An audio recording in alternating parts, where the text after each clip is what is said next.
Hello family, welcome back. Previous mini vlog చూసే ఉంటారు కదా, చూడకపోతే వెళ్ళొచ్చి చూసేసి మళ్ళీ ఇక్కడికి వచ్చేసేయండి.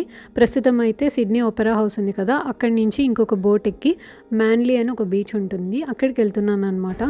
ఒక ఫ్యామిలీ కలిసారు, వాళ్ళు హైదరాబాద్ నుంచి అంట, బేగంపేట్.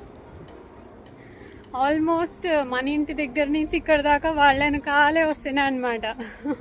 ఫాలో అవుతున్నాను అనుకుంటారో ఏంటో, బట్ ఎనీవే మాట్లాడినాక తెలిసింది వాళ్ళు కూడా మన హైదరాబాదీ పీపుల్ అని చెప్పేసి. ప్రౌడ్ యార్, ప్రపంచంలో చాలా చోట్ల మన వాళ్ళు ఉన్నారు. Great. Look at that place. ఇక్కడ కనిపిస్తున్న ఈ బీచ్ పేరు షెల్లీ బీచ్ అనమాట. స్నోర్క్లింగ్ యాక్టివిటీస్కి చాలా ఫేమస్. అంటే ఫేస్కి మాస్క్లు అవి వేసుకొని ఫిష్ని ఫైండ్ అవుట్ చేస్తుంటారు కదా, ఆ యాక్టివిటీ అనమాట. చాలా బాగుంటుంది, ఎందుకంటే క్లియర్ వాటర్ ఉంటుంది. చూస్తున్నారు కదా, నేల కూడా కనిపిస్తుంది, అంత క్లియర్గా ఉంటుంది అనమాట వాటర్. అందుకని ఫిషెస్ బాగా కనిపిస్తాయి, ట్రాన్స్పరెంట్గా ఉంటుంది కాబట్టి అని చెప్పి చాలామంది స్నోర్క్లింగ్ చేయడానికి వస్తుంటారు ఇక్కడ. చూడండి ఎంత బాగుందో వాటర్.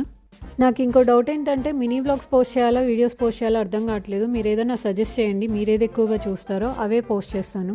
వచ్చేసాడు మా బొడ్డోడు.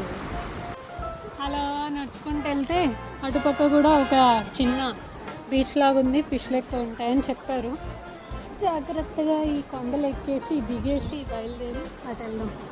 ఈ ప్లేస్ స్పెషాలిటీ ఏంటంటే బ్లూ గ్రూపర్ అని చెప్పేసి బ్లూ కలర్లో ఒక రకమైన ఫిష్ ఉంటుంది, చాలా బాగుంటుంది అనమాట. చాలామంది అది చూడడానికి ఇక్కడికి వస్తారు. స్నోర్కిలింగ్లో మనకు ఆక్టోపస్లు, బేబీ షార్క్లు, బేబీ స్టింగ్రేస్ కూడా ఉంటాయి. బట్ లోపల డెప్త్కి వెళ్ళి స్నోర్కిల్ చేయాల్సి వస్తుంది అనమాట. కాబట్టి మనకి ఈత వచ్చిన తర్వాత ట్రై చేద్దాం.